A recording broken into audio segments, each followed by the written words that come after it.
Ah, la domotique, ce sujet qui m'anime depuis maintenant plusieurs années et qui vous fait vibrer sur cette chaîne depuis plusieurs mois, bah c'est pas forcément donné à tout le monde. Je parle ici surtout de l'apprentissage et de la logique à avoir et à comprendre pour monter sa maison connectée. Et ne parlons pas des dashboards sur Home Assistant, c'est je pense les vidéos les plus vues sur ma chaîne parce que c'est vraiment quelque chose qui intéresse les gens. Comment construire son dashboard le plus propre possible avec le plus de fonctionnalités et tout. Et vous savez pourquoi j'ai fait une ambiance un peu verte? C'est parce qu'aujourd'hui je vais vous présenter une solution qui a pour objectif de rendre la domotique accessible. JDOM. Non, je rigole. Ça s'appelle Linus.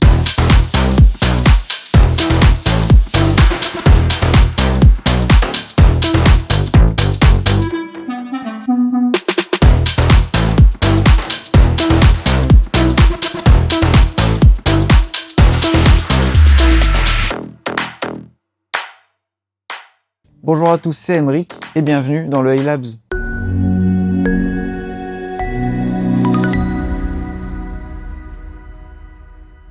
Pour mon premier déménagement, mais que j'ai commencé Linus aussi, parce que qui dit déménagement dit devoir un peu reconfigurer tous tes appareils et c'est un enfer, hein, on va pas se mentir.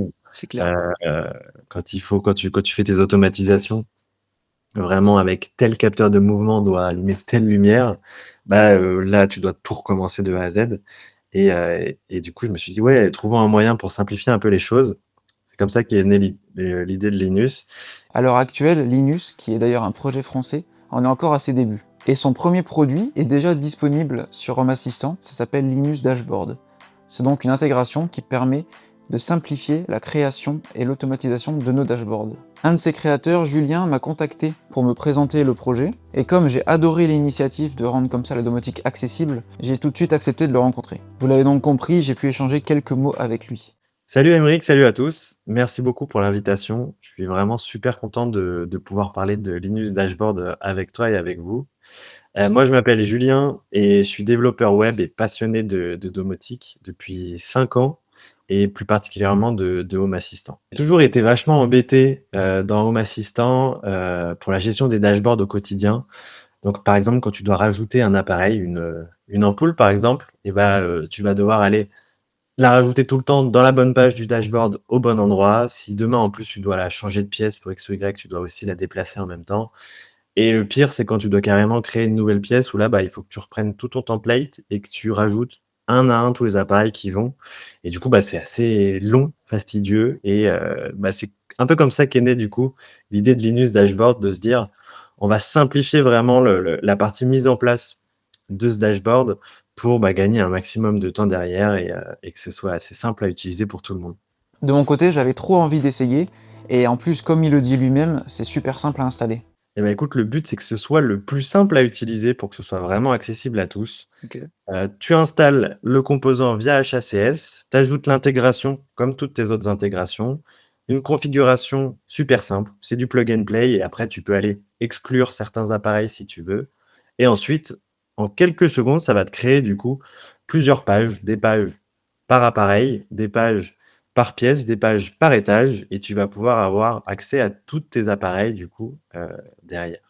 Et avant de vous montrer vraiment à quoi ça ressemble, je lui ai demandé quelles étaient les fonctionnalités les plus importantes, mis à part le fait de simplement afficher les appareils à l'écran. Par exemple, tu vois, je sais que, dans mon salon, j'ai plusieurs appareils, qui me donnent la consommation et Linus Dashboard va automatiquement, agréger tous ces appareils-là pour me donner une seule et même valeur de la consommation pour mon salon. Donc c'est super pratique. Trop bien. Et un autre exemple, par exemple, qui me vient en tête, c'est souvent j'ai besoin de savoir un petit peu, la température globale d'un étage et là, automatiquement, Linus Dashboard va aller regarder un petit peu chaque capteur de température que j'ai, me créer une moyenne et pouvoir me l'afficher automatiquement dans le dashboard. Et ça, c'est super cool. En plus de ça, on a un dashboard sécurité où on essaye de regrouper un petit peu toutes les données qui sont intéressantes pour la sécurité. On va avoir une carte qui va présenter du coup le mouvement global chez toi, ou alors toutes les portes, les fenêtres, l'alarme, et on va aussi afficher toutes les caméras qui sont disponibles du coup sur ton Home Assistant. En sachant qu'on essaye de rester vraiment le plus proche de la structure d'Home Assistant, ce qui veut dire que par exemple, si tu veux bien cacher certaines caméras, tu peux utiliser l'option dans Home Assistant qui te permet de masquer cette entité et du coup, elle apparaîtra plus dans ton dashboard non plus derrière. Ok, je viens d'installer l'intégration Linux Dashboard et voyons comment ça marche. À noter que je n'ai exclu aucun appareil, aucun domaine, j'ai tout laissé par défaut pour vous montrer tout ce que ça remonte. Alors petit disclaimer, deux choses importantes, moi j'ai une installation Home Assistant qui est très grosse, donc il y a beaucoup d'appareils. Et deuxième information, c'est encore en phase de développement, donc si vous avez des retours, n'hésitez surtout pas à les faire à Julien. L'intégration installe directement ici un dashboard, et voilà à quoi ça ressemble. Donc là j'arrive sur mon dashboard du coup principal. Déjà on peut le voir d'un clin d'œil comme ça, qu'on a ici tout un tas d'informations. Donc je sais que j'ai 3 lumières allumées, j'ai aucun thermostat d'allumé en tout cas, aucun ventilo, j'ai rien qui casse, j'ai 28 interrupteurs allumés, en tout cas 28 appareils qui sont allumés. J'ai 2 détecteurs de présence qui détectent quelque chose, c'est normal. Ici j'ai une petite maison, on peut aller voir ce que c'est, voilà, donc c'est un capteur d'occupation, alors qu'ici c'était du mouvement plutôt. Toutes les portes et fenêtres, enfin toutes les portes sont fermées, j'ai une fenêtre ouverte, non c'est pas celle-ci. Et j'ai 47 erreurs, donc en fait c'est 47 appareils qui sont indisponibles en fait, donc c'est une alerte comme ça. Et ensuite, on a le petit engrenage pour avoir tout un tas voilà, d'informations, pour signaler un bug. On peut facilement voir les logs, redémarrer Home Assistant.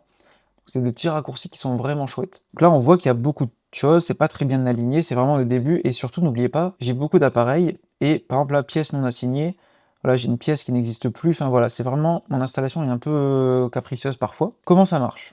On a les personnes en haut, on a un petit bonjour, et ensuite on a toutes les pièces. Déjà, je trouve ça cool, parce que ça ressemble beaucoup à ce qu'on a souvent sur les dashboards, en tout cas, ça ressemble à ce que j'avais montré dans une de mes vidéos d'avant. Donc en tout cas, ici, on a des actions rapides, on a la pièce, on a la batterie. Donc on sait que dans le séjour, en fait, ça vient agréger les informations, donc je sais qu'en moyenne, j'ai 87% de batterie. Donc en fait, voilà. Ici, vous voyez, là, je suis dans séjour, on retrouve toutes les informations, on a même beaucoup plus. Je sais que, ici, j'ai 87% de batterie en moyenne, il fait 25 degrés en moyenne, parce que si j'ai plusieurs capteurs de température, bah, il fait la moyenne tout seul. En tout, on consomme 1200 kWh.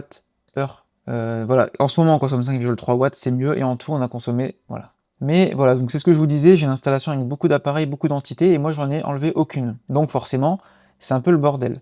Parce que bah, j'ai plein de capteurs, j'ai plein de nombres, j'ai plein de quarts dans tous les sens. Mais globalement, on retrouve mes volets, j'ai 2 volets dans mon salon, on retrouve mes prises connectées, on retrouve ma smart lock, on retrouve la caméra, le thermostat, voilà, on retrouve vraiment tout.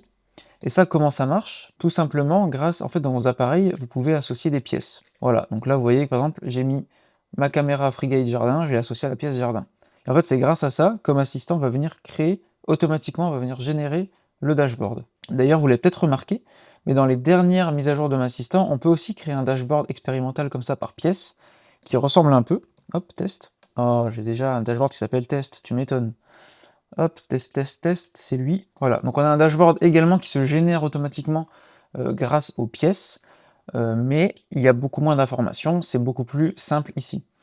D'ailleurs, il me semble que Julien les a contactés pour, voilà, pour essayer de discuter, voir ce qu'ils pouvaient récupérer de Linux, etc. Mais voilà, donc là, voilà, c'est un peu le même délire, sauf que dans Linux, on a beaucoup plus d'informations et c'est beaucoup plus paramétrable aussi. Ça qui est important, c'est que là, vous pouvez très facilement, hop, si je retourne sur Linux Dashboard, il est où, j'ai tellement de trucs, voilà. Donc là, on peut sélectionner des domaines à exclure, des classes à exclure, on peut sélectionner même les entités tout simplement à exclure, on peut masquer le bonjour, si vous n'aimez pas que le gars vous dit bonjour. Donc là, il y est, mais je pense qu'il faut redémarrer, voilà. Donc en fait, à terme, voilà, il y aura beaucoup plus d'options de personnalisation comme ça, mais déjà là, moi, je trouve ça cool, parce que bah, c'est franchement propre, enfin, en fait, on retrouve vraiment toutes les informations. Pareil, si je vais dans mon bureau, là où j'ai le plus de trucs, donc bureau, il est plus au premier étage, voilà. Bureau, j'ai énormément d'appareils aussi, et ben voilà, on les retrouve tous, c'est responsive dans le sens où, en fait, c'est des colonnes, donc en fait, sur mobile, vous aurez d'abord cette colonne-là, ensuite celle-là, ensuite celle-là, donc, enfin voilà, moi je trouve ça cool. Dites moi ce que vous en pensez dans les commentaires. Je pense que je l'ai dit pas mal, même quand j'étais avec lui en visio. En fait, j'adore le projet, je trouve l'idée, elle est vraiment cool, et avoir un truc comme ça permettrait vraiment aux gens de démarrer sur Home Assistant, en fait, donc trop cool. Même si, honnêtement, je pense pas forcément être la cible, dans le sens où moi j'aime bien un peu faire mes trucs, bidouiller et tout. Je pense pas être la cible, d'ailleurs il en parle mieux que moi. Et du coup pour toi c'est pour qui, c'est qui le public cible en fait de ce que tu proposes? C'est une super question. En L'objectif principal, c'est vraiment d'aider les débutants à se lancer un peu dans Home Assistant et dans la domotique de manière générale.